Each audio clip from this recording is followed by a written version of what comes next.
Hello,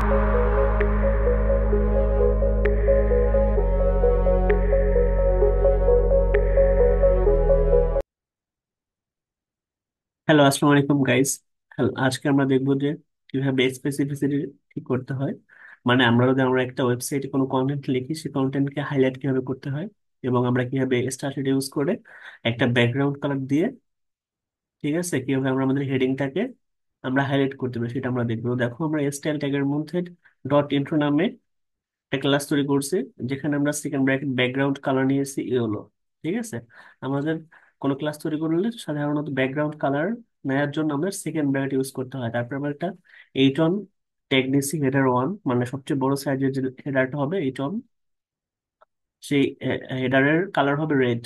ঠিক আছে, এবং যে আমাদের কন্টেন্ট হবে সেই কন্টেন্টটা কি, intro, this is a heading. ঠিক আছে, মানে ইন্ট্রো হিসেবে আমরা হেডিং দেখাবো এবং সেটাকে আমরা ইয়েলো কালার দিয়ে হাইলাইট করব।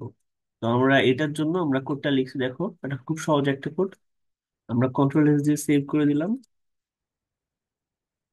এবার আমরা আমাদের আউটপুটটা শেয়ার করি। তো দেখো আমার আউটপুট চলে আসছে যে আমরা একটা হেডিং লিখছি, এইচ অন হেডিং, যেটাকে আমরা ইয়েলো কালার দিয়ে হাইলাইট করছি। ঠিক আছে, তো দিস ইজ হেডিং। এরকম ভাবে চাইলে আমরা হাইলাইট করতে পারি যে কোনো কন্টেন্টকে, সেটা হোক হেডার অথবা কন্টেন্ট। তো স্পেসিফিসিটি বলতে বোঝায় যে আমরা যখন আমাদের এটা হেডিংটাকে হাইলাইট করছি, তো দেখো শুধুমাত্র হেডিংটাই না, সাথে পুরো একেবারে আমাদের যে কন্টেন্টের পুরো লেখার যে ক্যাম্পাসটা, সেটা পুরোটাই হলুদ কালারে হাইলাইট হয়েছে। তো এরকম ভাবে আমরা চাইলে স্পেসিফিক ঠিক করে নিতে পারি। চাইলে আমরা শুধুমাত্র আমাদের হেডিংটুকু পর্যন্ত আমরা রাখতে পারতাম।